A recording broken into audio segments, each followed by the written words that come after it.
Today we have Mutale Nkonde, who is the founding executive director of AI for the People, which is an organization that uses popular culture to educate Black audiences about the social justice implications of AI systems in public life. She's been working at the intersection of AI, race, and policy for the last 6 years and is currently a fellow at the Berkman Klein Center for Internet and Society at Harvard. She started out working in policy and was part of the team that introduced the Algorithmic and Deepfakes Accountability Acts and the No Biometric Barriers to Housing Act to the House. But she made the switch to using popular culture for education, and today we're going to find out how and why. So, thank you. Thank you. Can everybody hear me, or do I need the mic? Okay, perfect. So, first of all, it is my pleasure to be here. Of all the places in MIT, this is the most interesting to me.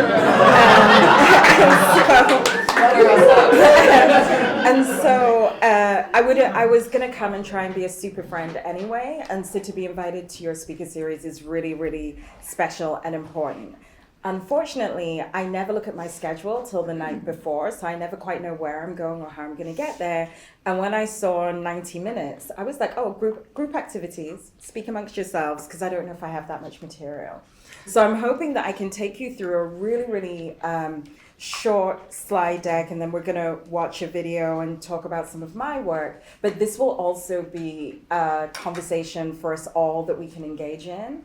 Because one of the things that my work in Congress has definitely left me with is the knowledge that culture as a transmitter for messages and making meaning when you're a minoritized group is incredibly important, and I would love your input in that. So how did I get into this? So I am a documentary filmmaker by trade. The first 10 years of my career was spent at the BBC making films. And I was making films about science. And I was making films about science because that's where I got a job. It wasn't something that I chose. The job came, it had money, there was science, I was happy. And what I did there was mostly medical stories. So one that my team ended up winning an award for was how antibiotic use in chicken seeped into the chicken meat, and now we're all we all cannot use antibiotics. So it was like good, scary science stuff. And one of the things that I learned was, first of all, Black communities were not comfortable with scientific products and concepts. And two, how important the story of science was as we were trying to tell these stories. So when I came to the UK, I assumed that long-form documentary about science was what Americans really like to watch on TV, and went to CNN, and that wasn't the case.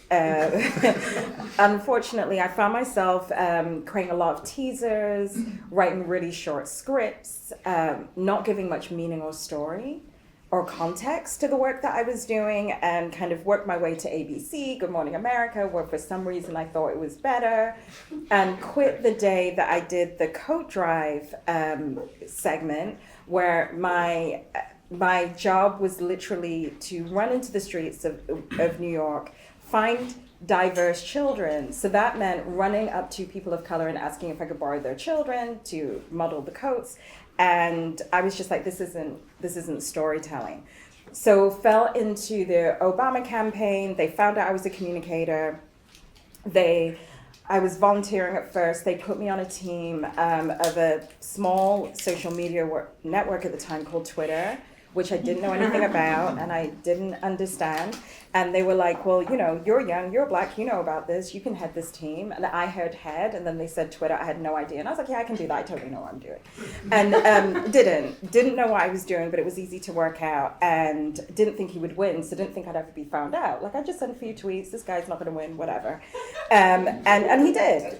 No, he did. Like, I thought it was a summer job. I literally thought it was a summer job. And eventually, Google are coming to New York, and their national nonprofits coming to New York at the same time, and they need somebody that understands the educational lay of the land, that understands Black community, and that understands science. And I'm selected to do that job. And while I was at that job, our use of visual media to really promote these messages around science and what it could be for Black people and Black girls and boys was really, really clear. So one of the things I used to always do when I would go out to community this was at the time where everybody wanted to code, boys code, girls code, everybody codes, will all be Mark Zuckerberg in code, and code. And this was one of the pictures that we would use when we would go to community, because we understood what the image of Obama meant to these communities that we were going into. And we understood that the representation of somebody that could lead partnered with somebody that could look like them, somebody that represents hope, and in front of a computer would really push these communities in ways that were that were going to be transformational, and that were going to be kind, and that were going to be good. Obviously, this was not a critical reading of what was going on in technology, but it was the reading that we gave. And as I was doing this work, I fell into conversation with colleagues at Google Creative Lab around some of the work that they were doing with storytelling and science. And this was at the time that the internship movie was being developed and pitched.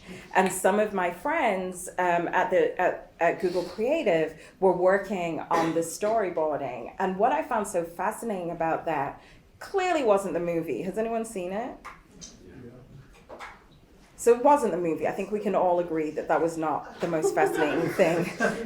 But what was fascinating was that it was being shot on Google campus, that it had all of this latent messaging around Google being a great place to work, Google being a friend of ours, Google being almost like a family member, somebody that we knew and somebody that we trusted, and the information that we were given being accurate.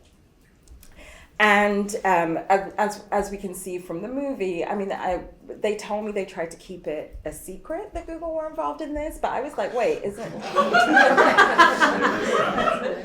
I was like, oh my God, like real G's move in silence. That's not what I would do. But one of the things that stood out to me in particular, because I was really interested in racial justice and racial progress, and that was where I was heading towards, where were the Black people. So as I watch this movie, and as I watch what it is to be at Google, what it is to be an intern at Google, and not see myself, but know that I'm using some of those same techniques with the promise that you too will be, you too will have free lunch. You too will be able to do all of these things. There were no Black humans. So that was something that was very bothering to me, very troublesome. But around the same time, Weapons of Math Destruction came out. And I'm here now, but I'm usually based in New York. I'm based in Brooklyn, pretty close to where Kathy O'Neill lives, not too close, but we were in close enough proximity that we would literally see each other on the street.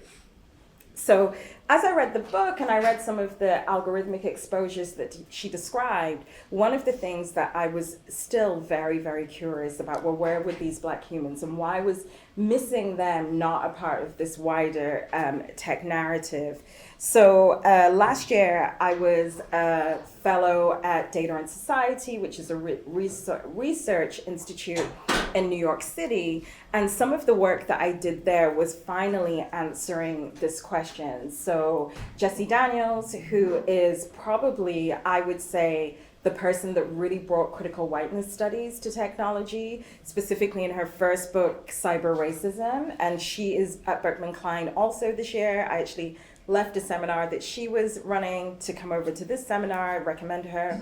My colleague Dirk Mancher, who is a computer scientist at Bucknell University and had come out of industry because as a dark-skinned Indian woman, she was actually finding it very difficult in tech. So it wasn't so much just the racial aspect. There were these aspects around colorism. And for women who, particularly women, not so much for men, but the closer you get in skin tone to white, the better that you were being treated in the companies that she was working in, and this was consistent. And the three of us designed an ethnographic study where we spoke to 25 engineers, VP level or above, so we were looking for people that manage people, and we asked these questions around race. And they started out being really, really friendly, right? name? What do you think? And then we eventually kind of get into, how do you think about race? How do you talk about race? And ending in some of the amazing work that Joy's done there in the back, like when confronted with this evidence that is so racial, when I'm thinking about her paper with Timnit around facial recognition, what does this do? Is it making you change your practices? And the results were illuminating. Everybody voted for Obama, we found. We did not ask if they voted for Obama, but people would literally write on, like, I'm not racist, I voted for Obama, which was really nice to know. There was very little sexual harassment. They also wrote that, like, it was so funny, like, watching people not answer the race questions, but then giving us all of these proxies. Like, I'm not gonna answer what you think about race, but I'm gonna tell you what I think about Obama. And so when we wrote the report that came out in May, we realized that technology, at least the makers and the creators of technology, have a race problem. And much of that race problem is just not talking about race. Being completely frozen in a place where they just want to be computer scientists and they don't want to think about how some of these technologies are impacting wider society, which is terrible for some, but it was good for me because that's my work. So I was able then to take back this information, and I had, as part of my Data and Society project, said that I was going to write this checklist for Congress about how to think about tech policy. Now, this was back in the days of Paul Ryan and Mitch McConnell and Trump, and then 2 Republican houses, and within 3 months of my approval for that project, the Democrats won the House. So I get into this situation where I'm like, yay, the Democrats have won the House, some of my things might get through, and then was part of a conversation with Pelosi staffers, and we were told that tech accountability was going to become a priority for the House, that they knew things would not get passed, but they wanted to create lines in the sand around what's called messaging bills. And they knew me as a communicator could potentially pick on the types of issues that I could recommend to my Congresswoman, Yvette Clarke, who's the vice chair of the House Energy and Commerce Committee. All that means is that she gets to decide what they talk about. And I had worked with her in the Congressional Caucus of Black Women and Girls and the Congressional Black Caucus, and we would be able to put forth what we wanted, and we all had like 3 things that you could do. So I didn't think at this time it would be a thing. I was like, government, it doesn't work, the swamp, oh no.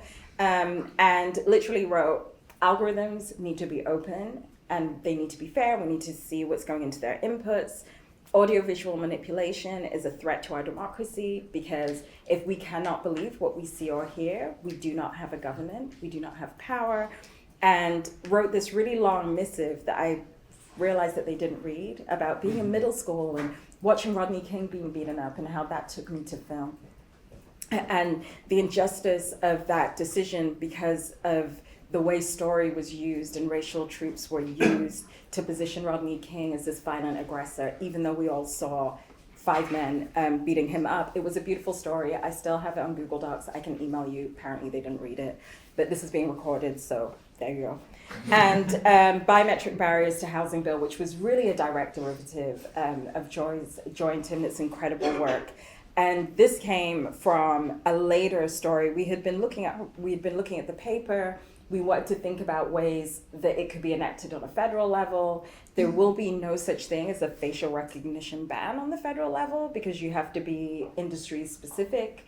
But the story of a group of mainly Black women in Brownsville, Brooklyn, which is one of the poorest places in this country, being asked to hand over their keys so that they could use face graphs to enter and exit their building in a situation where they were overly surveilled was just, as a storyteller, way too delicious. Not to put a bill around, and those were entered before the end of last year. So with each bill comes a pretty robust press tour. These are tours that I still get asked to go on because of my prior background. And they're usually really standard. Said politician goes to said outlet asks about the bill. We all dress really nice. They usually have food and we go home. But on this particular tour, I was really passionate about the Breakfast Club being on this tour. And the Breakfast Club is an urban radio station. And they obviously film it for YouTube, which is syndicated across the country. It's about 3 million listeners every morning. And it's a hybrid of Black gossip. They're doing increasing political stuff. But if you want to keep a beat on what's going on, it's the type of show that you would go on to. And the Congresswoman was actually booked for an hour. So I'm sitting in the back thinking about the food, much like when I entered today, where I was like, yeah, nice to meet you, but I see free food. So we have 190 whole minutes, but I see free food. So I'm sitting in the back thinking about the food. And at this point, I am not the type of advisor that typically does well in DC. My dresses are too tight, my boots are too high, my lipstick's too red, my skin is too black. Like it just goes on and on. And so I'd had a really tough time because I was really being successful and nobody wanted to be my friend. And also I had no pedigree, I'm an immigrant. So one of the first questions you get asked in DC often is, who do you know or how do you know them? And I had this like really cockamamie story about going to New York and then falling into this and then, doing this and not what they were looking to hear. And then I would say stuff like go to the Breakfast Club, which is not what they want to hear. So I'm setting the scene that I'm in war, like I'm toughing it out. I'm pledging to do this work. And the interviewees asked Congresswoman Clark, who's featured here, this series of questions. Now, other than media attention, is it effective when celebrities come and talk at Capitol Hill in front of Congress?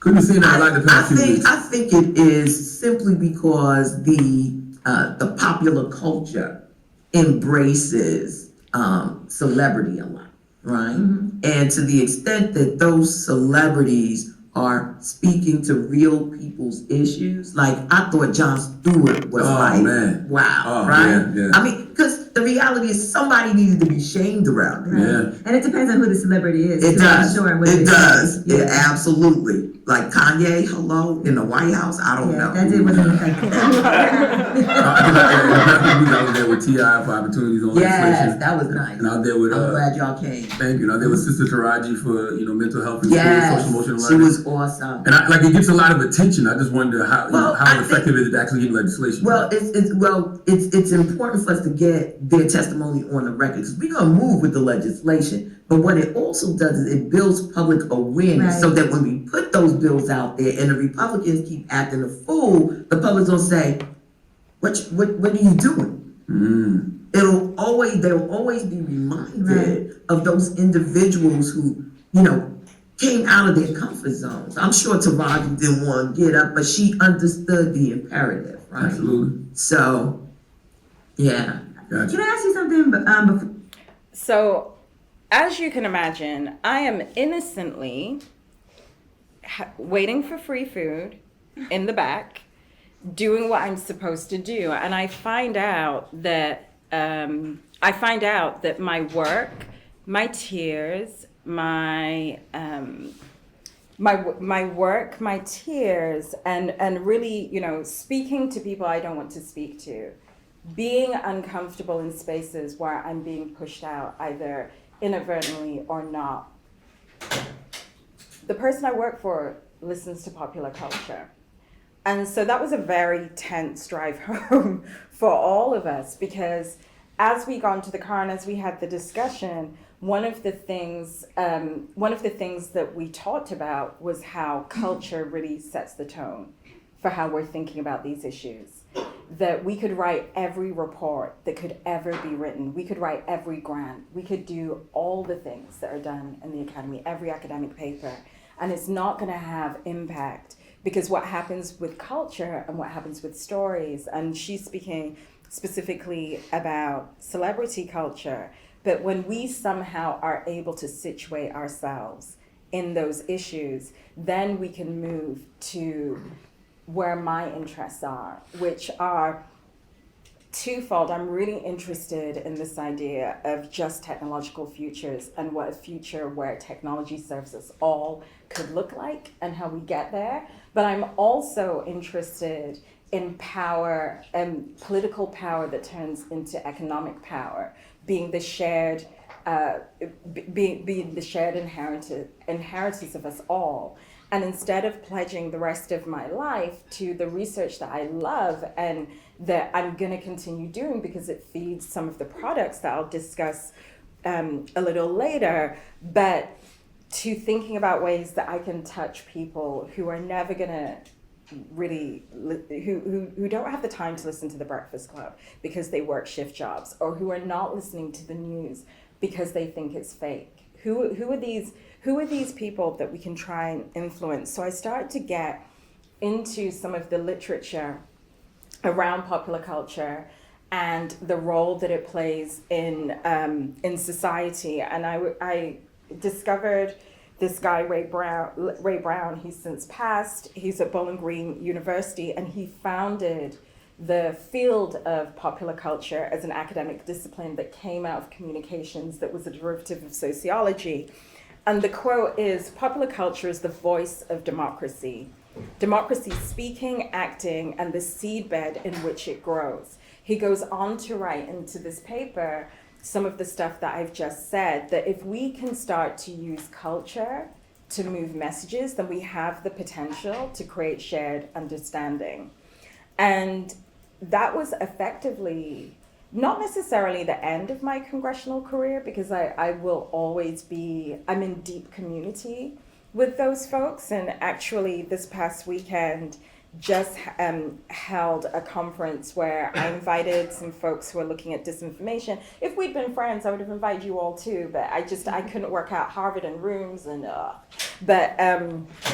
you know, some people that are looking at disinformation and some products that we could potentially work on, and then looking at how the differential privacy algorithm is actually going to potentially collapse some of minority racial categories. So looking specifically at Black people and Native populations and what it would mean not to have them in the data for resources and representation. And really out of that discussion, I was looking for ways to, for products that I could work with AI and the people. So I actually don't have any slides for AI and the people, but I would like to talk about it for the purposes of our discussion.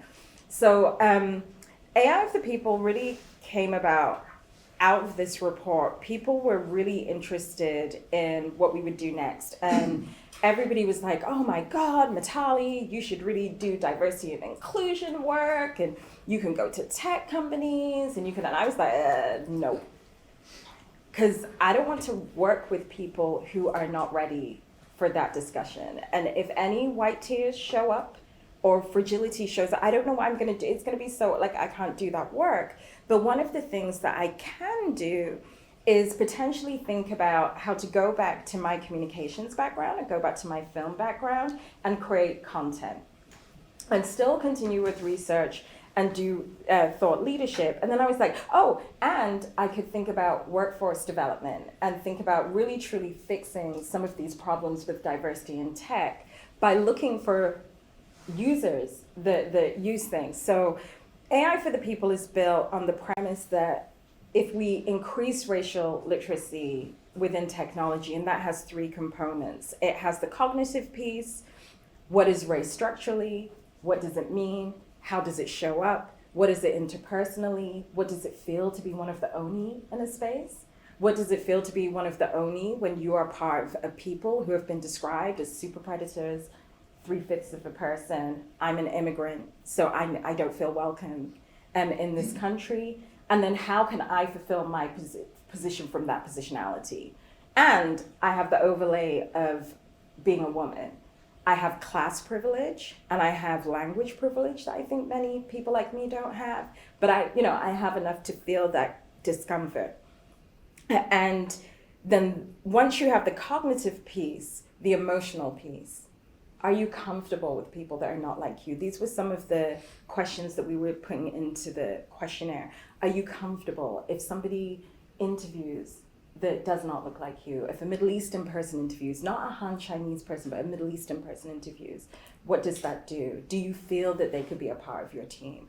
And then the final part is a plan to action. So AI for the People is my plan to action. And we're taking together all of these three elements to create cultural products. We're focused on 2020. So one of the things that we're looking at is disinformation, but really thinking about news stories around disinformation to the election, because the dominant narrative is the Russians came, they tricked everybody, we got Trump. And that's not actually the way Black folks operate. Because you didn't need to tell us it was fake news. We already didn't believe you because we already knew that we were not supposed to be slaves in the beginning. So we were like, the lies happened so far back that there's always going to be this questioning. There's always going to be something that I'm calling an innate intelligence that comes with being Black and safe, right? And the project I'm looking at are two groups that were named in the Mueller report, one group in Baltimore, where they actually interacted with bots on Facebook. They were writing back and forth, they shared pictures, they engaged. But when the bots tried to organize an offline protest, they refused. And this is a church group in Baltimore that knew that that was synthetic information. Now, they just refused to vote for Hillary and went to mind their own business, while the rest of the country didn't. So I'm interested in what is in that innate intelligence. How can we measure it? How can we codify it? And then how can we communicate this out? Because I think that this is a shared intelligence that we should all have. And it's the type of intelligence that we're going to need to keep our democracy active and full, as we have these algorithmic decision makers that decide what type of content we're seeing. And we know that these algorithms are really optimized to inflate hate, to inflate violence, to inflate fear. And so how can we supersede those? The second group of women are actually from an era, and it's a feminist collective called Your Slip is Showing, led primarily by Black women, but Native women, Asian women, minoritized women. And what they did, which I thought was so amazing prior to Gamergate, was there was a hashtag that was End Father's Day. And the hashtag was attached to, it was attached to these phrases that really, really made people in the men's right movement just crazy. So it was things like, we hate white men and they should all die, End Father's Day. And the women reading the tweets, and then they had Jakinsha Jones, these what they thought were Black names, I don't know, what they thought were Black names on 8chan, because this is where it originated. What they were doing was that they were using the handles of feminists, Black feminists, Native feminists, Asian feminists online, and trying to incite doxing. And so what these women did in resistance was that they created a hashtag called Your Slip is Showing. Your Slip is Showing is a Southern phrase that's often used by one's grandmother or grandmother type character. And it's designed for when you are telling a lie and they know. So the idea is that you wear a slip under your skirt, and if you say something that is not true, an older Black woman may say, honey, your slip is showing, tell me again. And so they used this phrase that was very, very culturally specific, and they actually, not being technologists, were able to then trace this back to 8chan. And there's an article in this in Slate magazine, but when they went back to the 8chan channel, at the top of the message board, it actually says, we're going to get these B words and we're going to drive them off the internet, we're going to ruin their lives, and we're going to do this by pushing out all of this content that's going to get other people really mad with them. So I'm really interested to figure out how they knew that their slips were showing. I'm really interested in that solidarity amongst minoritized women, and I'm also really interested in how they traced it back to 8chan. And those same women in Your Slip is Showing were some of these disinformation resistors. So I'm really excited in that particular case. I'm not going to describe the cultural product, but it will be big and fun, and to the Congresswoman's point, celebrities and other shiny people will be involved in getting that out. And then the other piece of the work is that we're looking at with AI and the people is this differential privacy algorithm. And what that basically means is that the Census Bureau are trying to find new ways to protect us as the census goes online, and they realized that the way that they were protecting their hypothesis is the way they were protecting user privacy is no longer efficient as we move online. So they're presenting a trade-off between accuracy of data and privacy. The way that you increase privacy is that you introduce what's called noise into the data. So stuff that's not true, basically. And what that does is when you get the aggregate data, it makes it less accurate, but where on that scale should that be? The higher the number, the more accurate, the lower the number, the least accurate.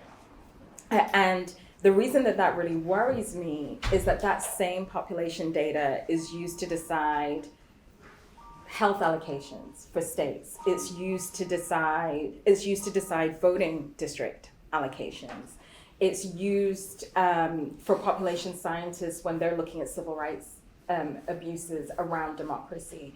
And if the data is so private that it's no longer useful, then you no longer have anybody but white people, because white people are always going to be the default.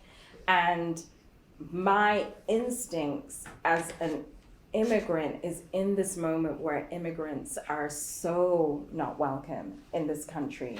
And as the demographic shift is happening, what a good time to disappear people that are considered statistical minorities. So Native folks, Asian folks, Black folks.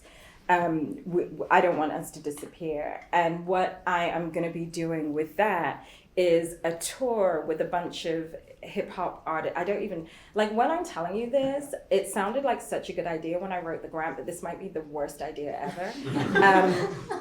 So we're looking to do a campus tour. We're looking to work with hip hop artists in various cities, and then having them come out to really speak about the census and voting and democracy, and how these algorithmic systems are not racially literate, but we have to do, and what can we do to solve this or be critical. That's the idea. But I was at a meeting yesterday and they were like, yeah, so when we go to Atlanta, you and T.I., and I'm like, wait, please tell me that's not who abused children. I was just like, we need to vet these people to make sure. I think T.I. is pretty fine, but there were some people on that list where I was like, like Trick Daddy, that was it. They were like, Trick Daddy in Miami, and I was like, not me. Trick Daddy can go tell his friends, not me. I want someone. So I think that that's going to be really interesting. But the thing I really like about that is that we're going to be able to leverage the social media platforms as we put out some of this content. And one of the things I would love to discuss is if anybody is doing working culture, I'm still trying to think about measurement and evaluation. I know that I can obviously measure crowd size that comes in, but I'm trying to think of really cool and sophisticated ways that I can tell impact stories. And I don't know whether those are going to be video as well, or whether those are going to be, I'm kind of still thinking through that.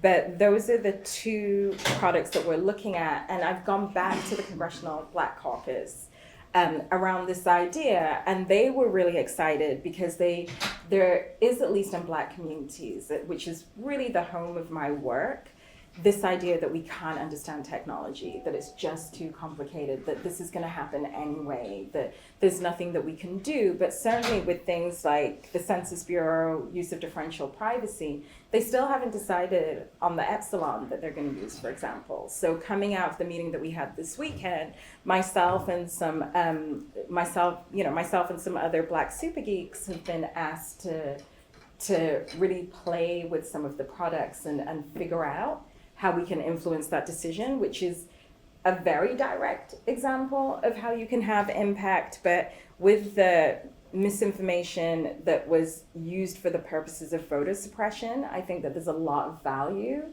in releasing those cultural artifacts in the general so that people know what they're looking for.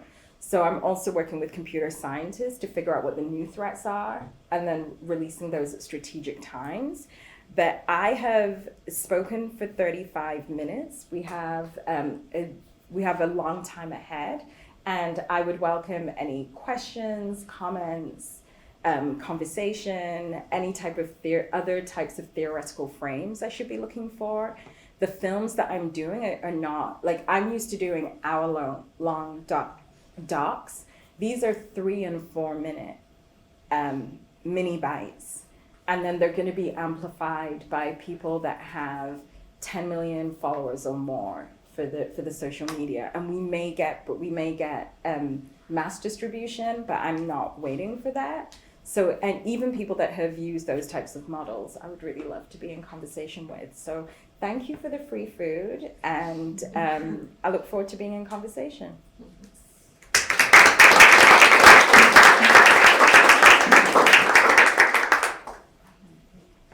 Questions?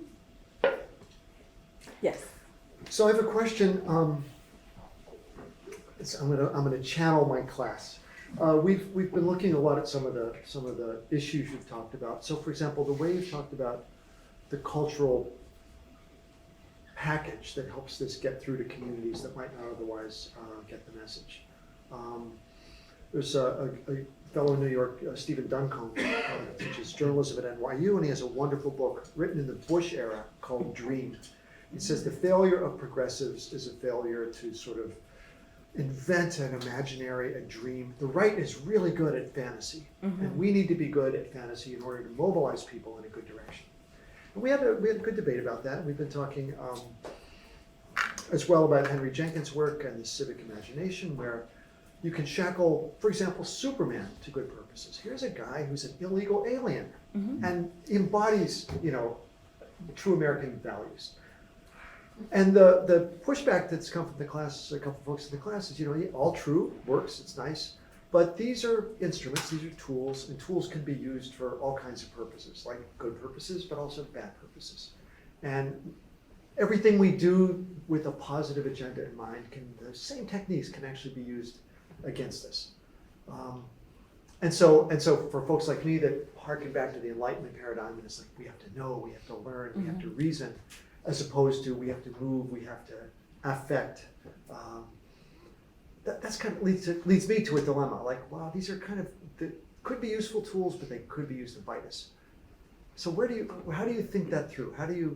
I think for me, so AI for the People is really embedded in Black communities who are typically underserved in these dream-making worlds. So Superman is a white man, for example. And my personal experience of fantasy and meaning making has been so tied to identity and seeing myself on screen that once you give, much like these folks in Baltimore, who I think are hearkening back to CIA infiltration of Black Power movements in the 60s, so they didn't trust what they didn't know. That type of, I would almost call it an ancestral memory. That type of mitochondrial memory stays with us. So if you give us a dream that is good, and if you give us a dream that we connect with, it's infinitely more powerful, because all Black communities often have our dreams. We don't have money, we don't have power, but we have the ability to be in this better place. So one of the examples I always use, and it's so controversial in mixed audiences, is this dilemma around Bill Cosby. So my mother is a psychiatrist. She did many expert witnesses she didn't do Bill's case, but this type of situation where there seems to be a disconnect between the public facing person and the private person, and juries don't quite know, and then she'll come in and give expert testimony. And the reason that it was so difficult for myself and so many Black people to really let that go was that he was our dad. He was the dream of our dad. Felicia Rashad was our mother. She was the dream of our mother. Those kids were our brothers and sisters. The reason I was born in Zambia, and I have a lot of tribal privilege in my country, and specifically within my tribe. So I'm a 5th generation college student, but very many people in my country don't have food, right? They don't even have the ability for basic education. And even for someone like me, who's 5th generation, whose families and extended families look like The Cosby Show, look to shows like Different World, which was the show that came after, that was supposed to be the Lisa Bonet vehicle, to teach me about college.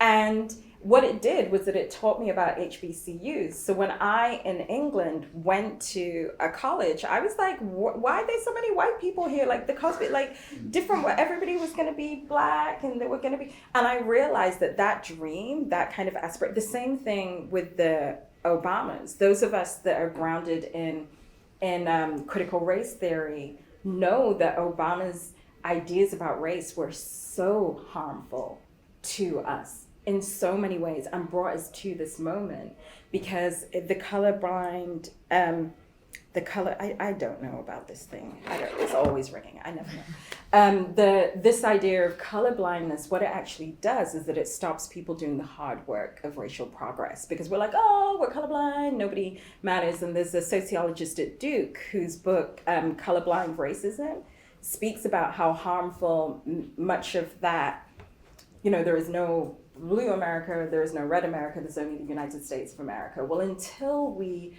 really revisit the travesty of race and of elimination of minority people, there is always going to be division in America. But he was so important to us in terms of representation, having this beautiful family, having a dog. Like they were just, like that was so even for people like me that were like, yeah, not so useful, I am attached to this. So I would argue to the class that while they are right, they can at the same time not be looking at the whole America, but potentially looking at the America that they know. And world making and dreaming are part of what make oppressed people survive. It's certainly, if you go back into slave narratives, why singing was both an act of revolution because it allowed people to escape and know where to meet, but it was also an act of, we may be in bondage at this moment, at this time, but in our imagination, we are somewhere else. We are free, we are liberated. And I'm hoping to tap into some of those truths. So I'm looking at techniques on Twitter, like I'm looking at the research behind how call and response Twitter works, and we see a lot of that with memes, to see whether we can use that and other techniques. And I would love to stay in conversation and share that, to see, because I think having that data can just add potentially another layer to that conversation. Thanks. I think with the census specifically, I'm interested in what you think about the ways that it also kind of tries to push people toward identifying in certain buckets, because I'm thinking with the 2020 census, like the long conversation that there was like the chance that there was going to be like a Middle Eastern and North African group, the relatively recent invention of Hispanic as like a political group. So I'm interested in how you how that plays in, or what you think about that. So it's so fluid. One of the speakers, do you guys watch MSNBC? Yeah. Okay, so then maybe you don't know this person. So one of the speakers that we had was a political scientist at Fordham called Christina Greer, who looks very much like me for all intents and purposes.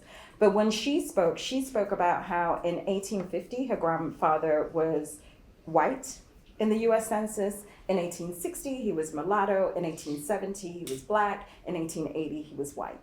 And her family are called blue bloods. So they're from DC, and they are the descendants of slave owners who were, I'm not going to say kind, because I don't think you can be a slave owner and kind. I don't know if those two things go together. But what happened is when they had their Black families, they left them land. So many of those families have land in and around Arlington Cemetery, so that area. And many of them looked white. And because enumerators would then go and decide who was which race, the reason that he was white in 1850 was that he was by himself. The reason that he was black in 1860 is that he was with his children who looked to have black ancestry, and so on. And so I think because race itself is a social construction and not a reality, that as we look at it in the census, the thing that is kind of worrying is that you're using something that is a racial construction, a social construction that has far-reaching political and economic implications to decide the future, at least for 10 years, right? To decide how that community is going to be treated from a resource perspective by the federal government. And one of the things that came up, we had the head of data and research come and speak to us. One of the things that came up, not on the panel that we had, but in kind of off the side conversations, was how giving people more abilities to identify would then complicate. There's a big, like, do we just make everybody black and white and Asian, or do we let them really say who they are? And then the North Africans, because I didn't realize North Africans were identifying as white in the census, but then not getting the resources. So I was like, wait, they're giving white people who have a lot of resources even more more resources because it is too painful to identify as black. Anyway, whatever. Whatever. I mean, anti-blackness is really a thing. And there's still no decision on North Africans.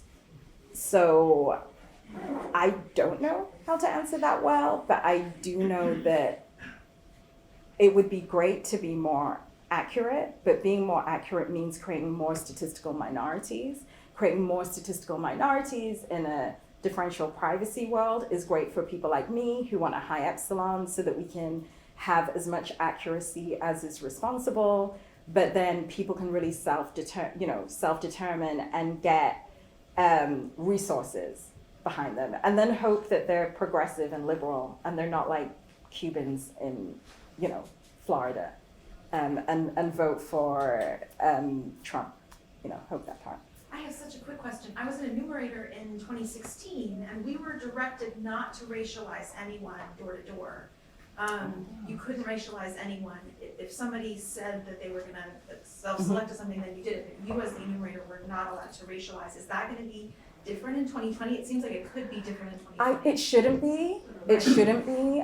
They stopped having that external racial identification, I believe, in 1910. The 1910 census was the first time that you got to identify. I mean, I'm kind of a rule follower, so no one's showing up to my. Plus, I live in Brooklyn. You better call me and let me know why you're coming. Otherwise, you're not getting in. No. But I would hope that they wouldn't. One of the issues with disinformation for the census is that people don't know what the URL is, and there could be phishing sites set up or fake enumerators. Like, I know that there's been some activity, this is not my work, but work of my colleagues, activity on 8chan, the one that didn't close down, I think 4chan closed down, on 8chan about white supremacists going out and pretending to be enumerators and getting people's information, like the Proud Boys and those types, not them specifically, but that type, and getting information. So the point that you raised, I think, is really, really valid, because how do you know if the person is a real enumerator, and then you may be an older person or a more vulnerable person? Oh, yeah. I could have very easily, I was a legit enumerator, but I could just so easily imagine slipping through people coming, yeah. And also people that are very trusting, Yeah. right? People, when I'm thinking about disinformation resisters, these were coming from communities that had to be extra tight about their identity and who they were. These were not necessarily super, like, sometimes I'll catch shows when I'm home, and I was watching this thing about Mormons, and I was like, wow, they're so trusting. Like, this would literally never happen. Like, and at the law school, so I'm based at Harvard Law School, they had a woman from Westboro Baptist Church, and she's giving this talk, and she's talking about how she left the church and how much she believed it. And my question to her was, what made you believe this? And she was like, because my dad told me. And I was like, I bet my dad wished you were his kid, because we were always like, are you sure? Are you really, really sure? This sounds really bizarre and strange. And I think those types of people are very, very vulnerable. I'd love to stay in conversation with you because you and I have been playing in the same sandbox for the last 2 years. I'm researching exactly the same thing you're in and actually know the founders of your show. I wanted to challenge a little bit your assertion that there's some innate intelligence that the Black community en masse shares, because I've met so many people who were fooled. People who live on Twitter and are social media literate can read through things, but I think beyond the fact that it's not just the Russians, there are domestic provocateurs as well. There's a sophistication that's grown among those who are exploiting these social media personas, thinking in particular around like issues of the African descendants of slaves. I mean, I think there is still an ongoing process that we need to be more cognizant of, and I was wondering how AI for the people could, I don't know if, I'm not quite clear whether this is an actual AI that's going to learn about, get inside that social media network and learn about it and disseminate information, or is it a series of videos that celebrities are gonna do to tell people to be more cognizant? So that's just the name of the organization. It's Okay. not a product. I don't think that all Black people can do anything. Right. I think that we are diverse. I think that we have different exposures. I think generally in making that assertion, I'm problematizing the idea that the sky is falling, none of us know. No, some Black people actually do know this. This has been documented. And I would agree with you. I would agree that there is something that comes with media literacy. So what I'm looking for my output is to get those people that are not literate. So as it stands right now, and it may change, we're looking at different formats. It would be something that breaks the news that these are the threats, like the African descendant of slaves is a hashtag that's used around the reparations movement. And it looks, and all disinformation is grounded in truth, right? So it looks and it probably feels like a legitimate conversation, but it's actually white supremacists that are driving this conversation. And therefore, to your point, are driving it towards these nefarious ends, even though it does look like this great thing. And my question with that piece of research is what's happening right now? What are the threats right now? And how do we create cultural products to let people know in September, October, November, when they're starting to think about the general? Because the truth of it is, most people, I know from the campaign work I've done, the best days of a campaign are the last 3 days. And if we look at what happened in 2016, those messages around vote for Jill Stein, don't go to the polls, Hillary is, Hillary's not gonna be good for us. Well, we all knew that. It's not like she's Black Lives Matter, like she wouldn't even speak to them. But we all also knew, hopefully, that she was better than Trump. And it came out. 94% of Black women voted for Hillary because that they knew that given the choices, that would have been the better choice. So then looking while people are catching their attention and then using what people know. So you're trying to do two things through the organization: expand the electorate by targeting young people and people that have never voted, where I think celebrity is going to be really powerful. And at the same time, exposing, I know that I definitely shared memes from the Blacktivist, for example, which was one of the fake Black online identities.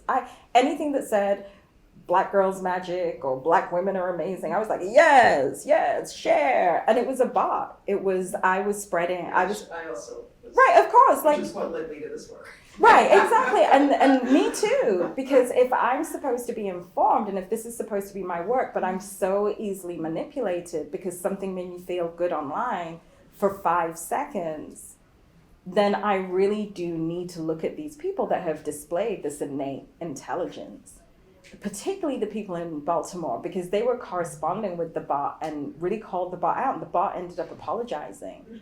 And when you look, I mean, it was It did, but there were some people who showed up to that. that But then, gets but pushed. I guess my, We're not part I of the guess, church, but they yeah, still I show guess up. my pushback to you is I'm looking at the church. I can't look at the idiots, right? The people that didn't show up. I'm focusing on creating this new story. And I'm really interested in how they know and how did those know compared to the people that did show up to the church and they're all living in the same locality.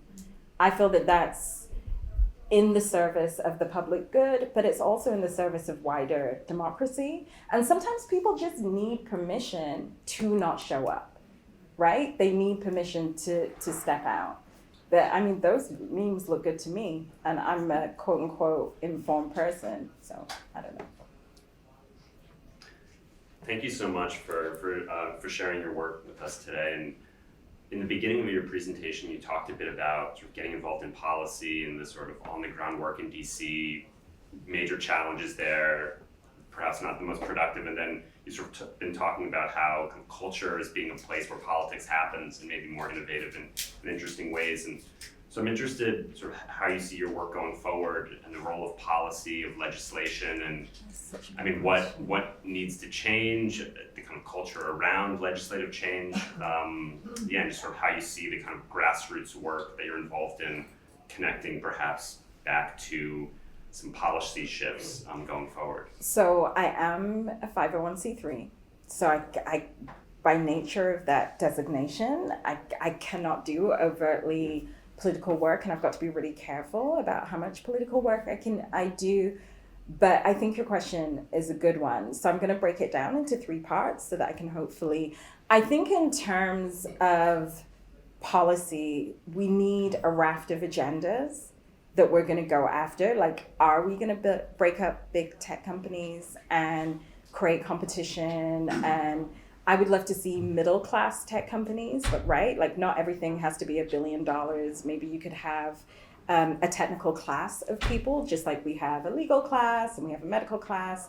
We could have that. I also think that privacy needs to be thought about in ways that is nuanced and sophisticated. So the way that we're thinking about privacy in DC is very much about, if we stop cookies, then that will mean that they won't get our information, without thinking about the way that information can be inferred. And LaTanya Sweeney, who's at the Kennedy School, did a great paper where she revealed how just using 3 data points you can infer and locate people. So I'm interested in like the layer before, where we think about how these inferences are made, and is there anything that could be done about that? Then I do think that there needs to be 4 buckets. I said 3 initially. This biometric use of data is very scary and frightening to me. I was at a panel at the Media Lab in September with a Chinese scholar, and the Chinese scholar was like, I love facial recognition. I can just go to my bank and I just show them my face, and then they'll give me my money, and I was just like, that sounds ridiculous to me. Why would all my data be combined with my person? Because if there is a breach, I don't really have the money to get a new face or new gait or new eyes or and I don't really trust these people anyway, because from WeWork to Theranos, like some of these things are not real things. They're just ways to raise money, in my opinion. And much of AI technology, people really don't know. Deep learning is just unregulated technologies being released into the market, right? Nobody regulates an algorithm from deep learning. That's the point, is this iterative process. So I'd love to see a moratorium first, because I think process is important, and then I would love to see a ban. I don't think the deployment of those technologies for surveillance and surveillance against particularly Black and other minoritized groups, I think is unacceptable. They're too powerful. We don't really know how to use them. And then I also think just this idea of algorithmic decision making gets back to the point that you made originally. It does not allow for possibility. It does not allow for people to change. Because if we're using predictions of the past to make decisions about the future, what happens if you change? What happened, you no longer have imagination. You are the sum of your past with no future. And I think that that's a very hopeless way to live. So those were the 4 things I think about in policy. In terms of the climate, it felt while I was there like nothing was happening and nobody was understanding. And then I was really pleased to see the Financial Services Committee really go at Mark Zuckerberg in a way that I felt was the most meaningful that I've seen. A great number of scholars and practitioners have been testifying over the last 6 months, which I think has been really helpful. So there is definitely a push for education, but there's also corporate capture, lobbyists. Often, so the head of US policy, for example, for Facebook is, or was, I don't know if she has a new job, Nancy Pelosi's chief of staff. So the type of people that are being hired into these jobs are people that not only know what the plan is for the future, but they know the tools to get there and they know the true capabilities. And that makes it very difficult. And then if we look at acts like the AI Futures Act, it lays out 4 priorities for the way we're thinking about advanced technologies being deployed in our economy. And the first priority is the creation of an enabling business environment. The second is future of work. So both are tied very closely to capitalism.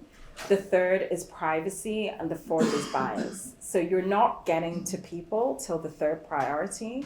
And most people are really, really interested in the top priority and lack of Chinese capture. So I think that there has to be, and the reason AI for the people was really important to me is that there has to be, there are 2 forms of power in a democracy: organized money or organized people. You cannot organize people unless they have a story to organize behind. They need a dream to have. They need a movement to be a part of. And if we as cultural creators can, and obviously as a documentarian, I'm always going to be like, the documentaries are going to save the world. Well, there are other forms, but if we as documentarians, if we as storytellers, if we as artists, I think it's really important that we do that work. And going back to Congresswoman Clark, these are members of Congress, but they're people too. They have to watch something. They have to go places to, her and I, we both live in Brooklyn. I live in her district. Her and I were at an event. We didn't know each other were going to be there a couple of weeks ago. And I ended up seeing her, and she really, really likes 80s Michael Jackson.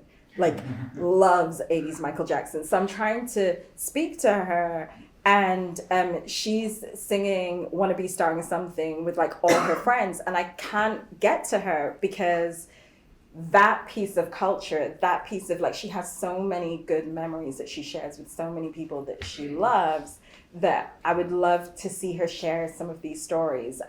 Show on Netflix called Dear White People. One of the characters is a computer scientist. This season is the 3rd season, and one of the subplots is that he's wrestling around creating this app because he knows that it has biased outputs. I thought that was such a beautiful way to introduce that because I love that show so much. It makes me laugh so much. And I also had that, that piece of information. So I will go back and say, I think that that's the tool that policymakers need. In terms of the future, we'll see. Laws are only as good as the political will to enforce them. So if we get total Republican capture and Trump, then this work is dead pretty much until the midterms, and then we'll see. So it's up to us. We're in a moment where we could either make a lot of progress or stagnate, because much of the work that I was doing in Congress was bipartisan. So that was one thing that I really liked. People really are worried about the fact that they may not get their food stamps because of an algorithm. People really are worried about health AI systems that have been shown to be racially biased. People are really worried about facial recognition. And I don't think that kind of thing is going to change necessarily. And we have the states too. We have state and city governments. We have California, Somerville. So stuff is going to happen.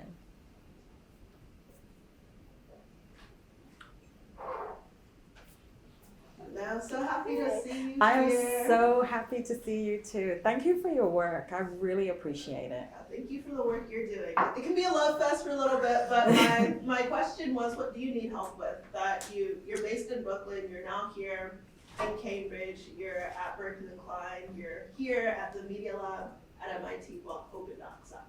So what do you need help with? I would be really interested, thank you for that. I would be really interested in measurement systems around this. Like, how can we either use measurement systems that we're already using or think about new ways? My methodologies, so the media products are a result of a research project. So for the disinformation, that's ethnographic work. And it's great that I'll put it out, and I think it's great that I could potentially look at retweets, but I would love to figure out a way of getting some of those stories or getting behind that data to see who eventually votes. So anybody that wants to think about methods, anybody that has worked with community in a way that's really successful. I think from the documentary Lab 2, just kind of looking forward a little bit, I'm interested in immersive ways of storytelling. So I've started to, and I don't know, I can't discuss it too much because I don't know whether it'll be successful, but I've started to think about ways of getting people to understand these technologies experientially. So maybe using VR, maybe using AR. I would love to be in conversation with anybody that understands that world more than I do. I've written a really short story about disappearing Black people around the census, like if the epsilon is too low, and what that would mean for culture. And so anyone who wants to read that and tell me whether it's good or not, and tell me how we can create some of the experiences. I'd love to hang out here more and just understand kind of what goes on here, and how and if I can be supportive, and think about that, but definitely new ways of telling these stories. And one of the things I remember, and thinking about it, Joy, you must have been like just got here when Black Girls Code approached you. Oh yeah, I actually held one of the first workshops, and then we gave them a tour at MIT and so forth. Yeah, so Joy has always been really generous about that. I would love to think about more integrated ways to get Black people, old, young, there's a big focus on youth, but anybody that's interested. So in one of my projects, probably the Disinformation Project, I've teamed up with Desmond Patton at Columbia, who's gonna be here from January. He's writing a book, and he's gonna be at MIT Research for the semester. And he works with formerly incarcerated Black people that have had some type of social media element in their case, to help him with a project to that's dealing with rhetoric, like language on social media, and how to decipher when language is violent.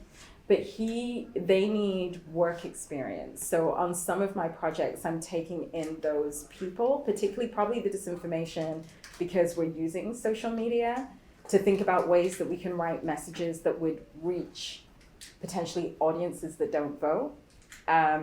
So anything like that, like on the workforce development piece, if people have really good ideas, because I'm so new, I'm typically in Cambridge Monday to Friday, and then I have to be in New York at the weekends, but I literally don't know where I am. Like, I got off at Kendall Square and called a Lyft to get here, and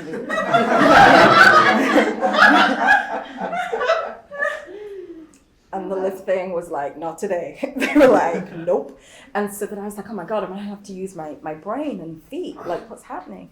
And so I literally don't know where I am. So even practical things, like I drove past Trader Joe's the other day, and I was like, oh, I don't know where this is. I will never eat again. So even stuff like that. And then just people to bounce ideas off.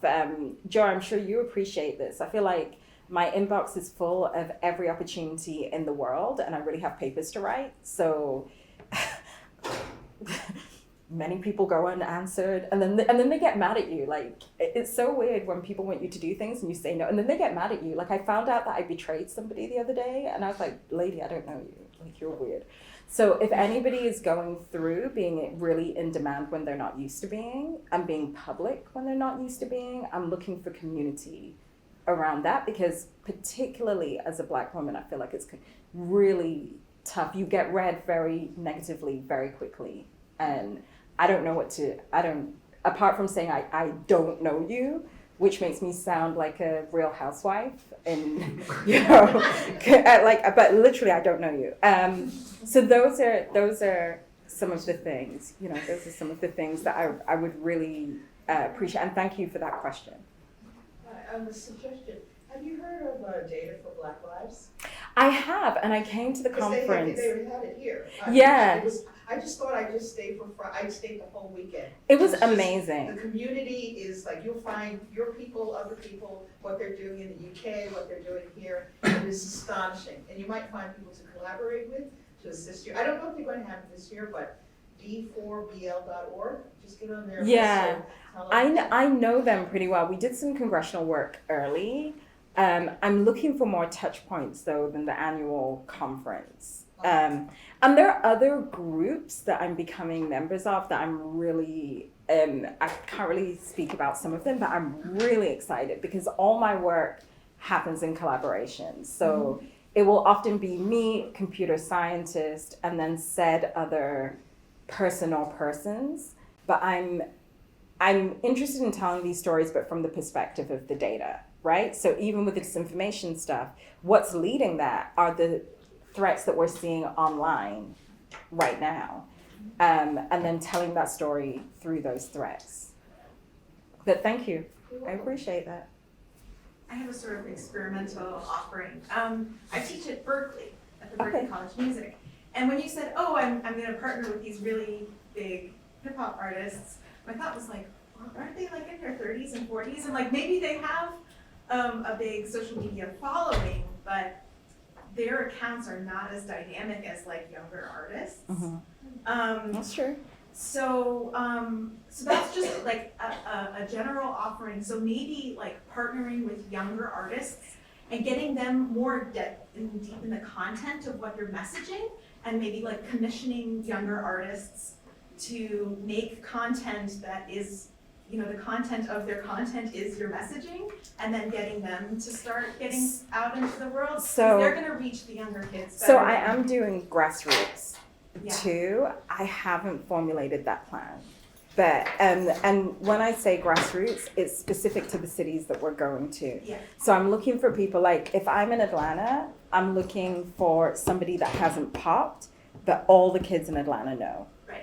If I'm in Chicago, New York, Nipsey Hussle was a really good example of that, who was never a national star till he died. Right.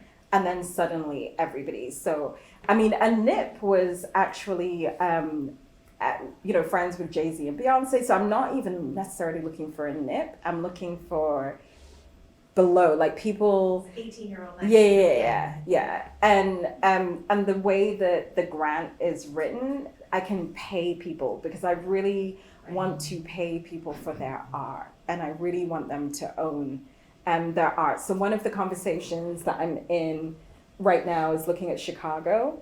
And yes, I love Common and he'll probably get involved, but I also like Chance and the people that are under Chance too. So how do we, plus Chance was a streaming artist, like he's one of the first streaming artists to bring big. So he has more of that technical tie-in. But great, I really like that. Yeah, I mean, the Black Student Union at Berkeley, one meeting with them, they could tell you every single city who it was that's right below the surface that's gonna pop up. Just by, like, so we should swap, we should definitely swap information, because I would be really interested in that. And also not just I'm relational, I'm not transactional. So even if these artists can somehow benefit from some of the older artists, that would make me happy too. And that's something that I could potentially even report out as an output, because all my measures of success are how culture moves these messages.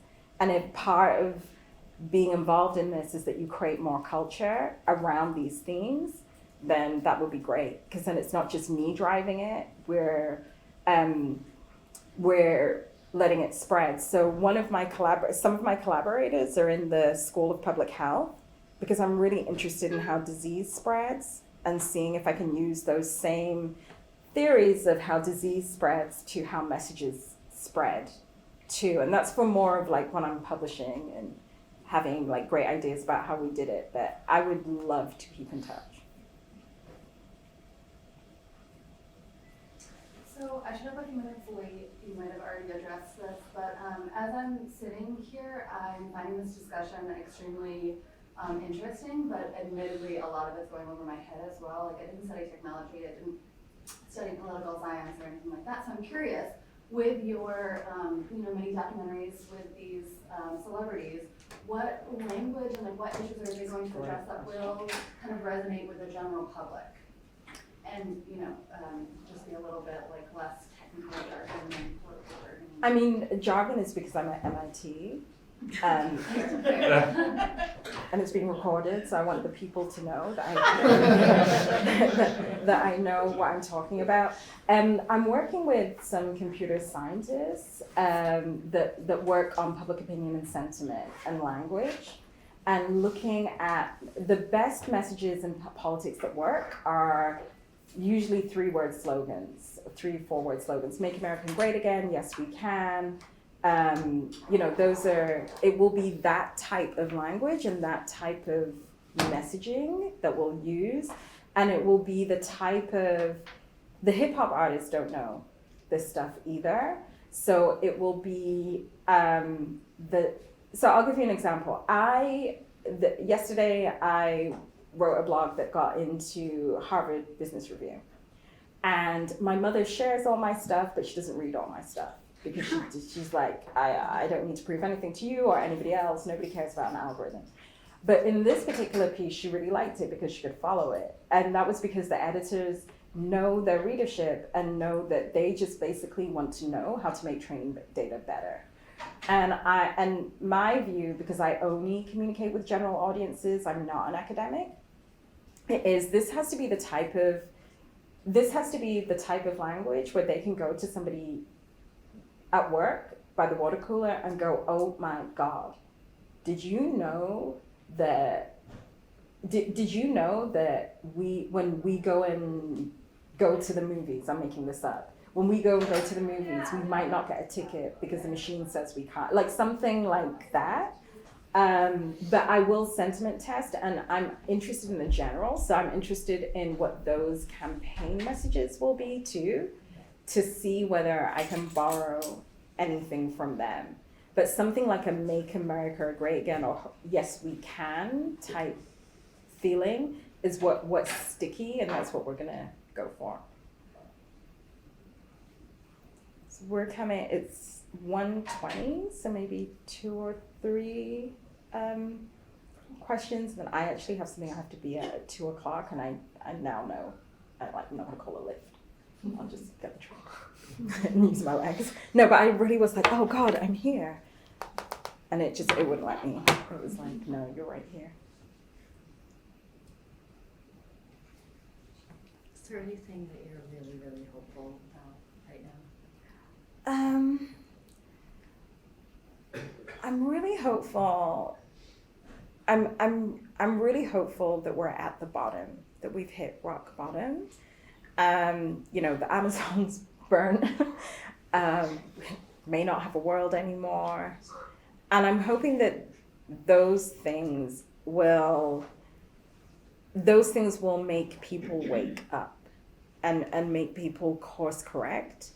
One of the things I really liked about you and I when we first met was you gave me this language around what it means to be a citizen in a time for a really small time. And you talked about looking 7 generations into the past, but also 7 generations into the future.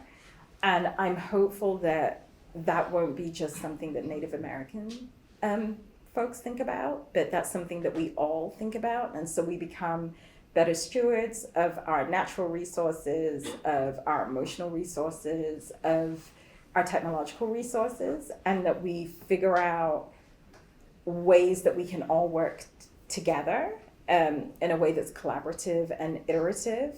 I'm hopeful about Silicon Valley having a reckoning. I think it's gonna have to come.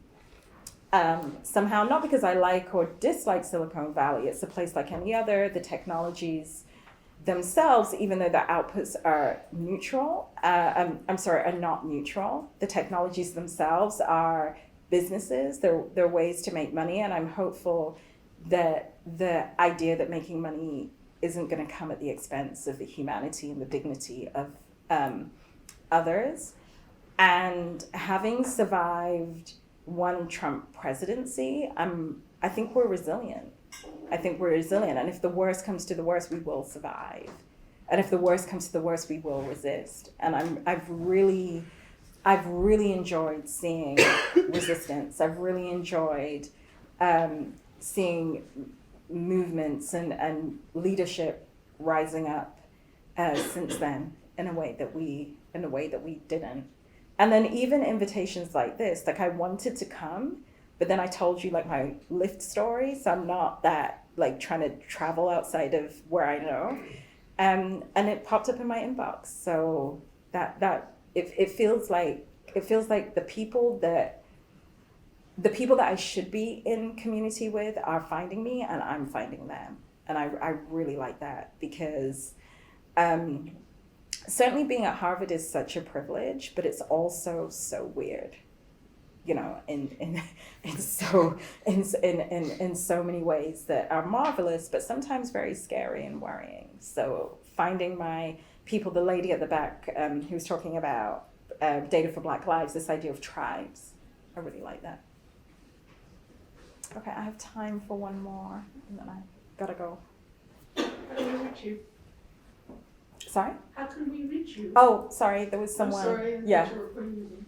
I've been thinking a little bit about AI agents and conversational agents. I'm wondering, given that we live in a world where many of them are built to be kind of white servantile women, like what kind of digital assistant or AI agent would you build? Would I build? I don't even know I would have one. Or not, that's a good answer. Yeah, I don't even know that I would have one. I don't, it's really funny. People online always post those videos of their kids going, Siri, play Baby Shark. And I'm like, you're training AI to sound like children. Stop that right now and just go and play Baby Shark. Like that is a technology that I don't understand why it exists. I'm just, like, I really think that it's about to call the cops at any second. Like, not for me. And even the idea of servants. So in reality, I think that servants are really useful members of society who should definitely come and clean my house like ad nauseum, just clean, because I don't like to clean. Even though I do, because I'm always scared my mother will show up at any opportune moment and then there'll be a big conversation. It's not worth it. But the idea of having a servant is still something that's quite uncomfortable for me. And so then the idea of then having an electronic servant just seems to be taking something that I like the class implications of that I'm not comfortable with, and then to have it, and then I don't know where the data's going. It just seems like a really, really, really bad idea. But to your point about them being servantile women tells me everything about the producers of those technologies. I always say that many of the applications we have are to fulfill the needs that white boys in Silicon Valley have because their mothers are no longer doing it. Like they just think about what their mother did and then they create a system to fill that need. And those are usually not my needs. You know, I want to go to my house. I want to have enough money to live and take care of my family. I want to watch 90 Day Fiance. I want to draw the curtains and I want to go to sleep in my house. Like my needs are very basic in that way. So, but good question. And yeah, the female stuff, I'm not with that. at all. Thank you Thank so Thank you. much.